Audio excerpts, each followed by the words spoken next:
দুধ দিয়ে তৈরি এই অসাধারণ মজার একটা ড্রিঙ্কের রেসিপি আজকে শেয়ার করব। এটা অনেক বেশি হেলদি আর তার সাথে সাথে অনেক বেশি রিফ্রেশিং। রমজানে বা এই তীব্র গরমে যে কোনো সময়ে এই ড্রিঙ্কের রেসিপি সার্ভ করা যায়, সবার খুবই ভালো লাগবে।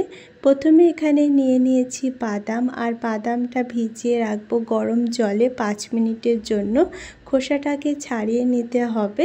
গরম জলে ভিজিয়ে রাখলে খোসাটা খুব সহজে উঠে যাবে, বা সারা রাত ভিজিয়ে রেখে দিলেও হবে। এদিকে আর একটা বাউলে আমি নিয়ে নিয়েছি 1 চামচ কাস্টার্ড পাউডার, আর তার সাথে দিয়ে দিয়েছি দুধ। কাস্টার্ড পাউডার দুধের সাথে ভালোভাবে মিক্স করে সাইডে রেখে দেব।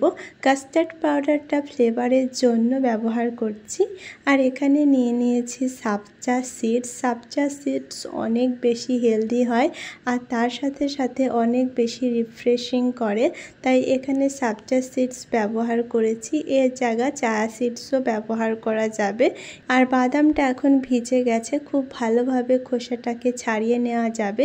এটা জলে বয়েল করলেও খোসাটা উঠে যায়, 1 মিনিট মতো বয়েল করলেই হবে। এখন এখানে বাদামটা নিয়ে নিয়েছি, আর তার সাথে নিয়েছি পামকিন সিডস আর সামান্য জাফরান কালারের জন্য। এখানে ইলাইচিও দেওয়া যাবে, ইলাইচি ছাড়াই আমি এটা পেস্ট বানিয়ে দিচ্ছি জল দিয়ে। আর জল দিয়ে পেস্ট বানিয়ে নেব, একেবারে স্মুথ একটা পেস্ট তৈরি হবে।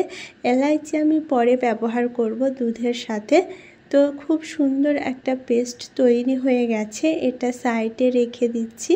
এখন একটা পাত্রে নিয়ে নিচ্ছি 1 লিটার দুধ। 4 গ্লাস এখানে আমি ড্রিঙ্ক বানাবো, সেই অনুযায়ী এখানে আমি দুধটা ব্যবহার করেছি। সাথে 4টে এলাচ দিয়েছি। এলাচের ফ্লেভারটা যাতে দুধে চলে আসে তার জন্য। এলাচ অনেকের পছন্দ হয় না, তাই আমি এখানে পেস্ট করিনি এলাচটা। ফ্লেভারের জন্য এলাচটা দিয়েছি, পরে এলাচটা দুধ থেকে নিয়ে ফেলে দেব। তো এখন দুধটাকে খুব ভালো মতো জাল করে হালকা একটু গাঢ় করে নিচ্ছি। খুব বেশি গাঢ় করার প্রয়োজন নেই, হালকা গাঢ় করে নেব। আর এখন এখানে অ্যাড করব চিনি। মিষ্টির জন্য এখানে চিনি ব্যবহার করছি। চিনির জায়গায় এখানে কনডেন্স মিল্কও ব্যবহার করা যাবে। তো এখানে আমি 1/4 কাপ চিনি ব্যবহার করব 1 লিটার দুধের জন্য, বা মিষ্টিও ব্যবহার করা যাবে।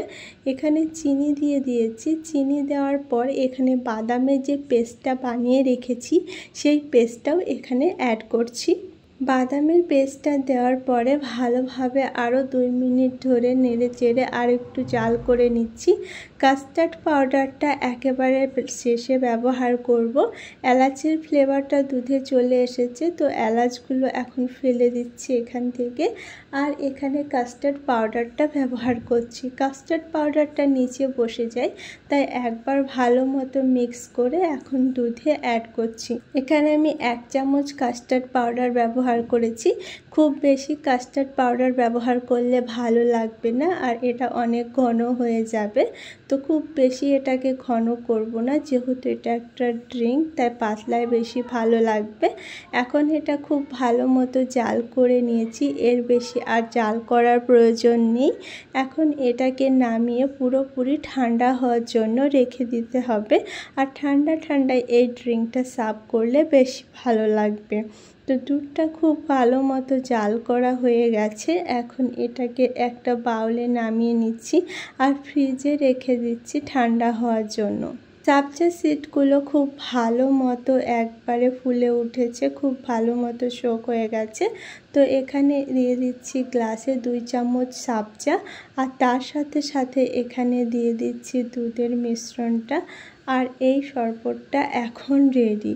দুধ দিয়ে তৈরি এরকম একটা ঠান্ডা ড্রিঙ্ক পেলে সবার খুব ভালো লাগবে। তীব্র গরমে বা ইফতারের এই ড্রিঙ্কের রেসিপি একবার ট্রাই করাই যায়। খুব সহজেই বানিয়ে নেওয়া যাবে এই দুধ আর সাবজার ড্রিঙ্কের রেসিপি।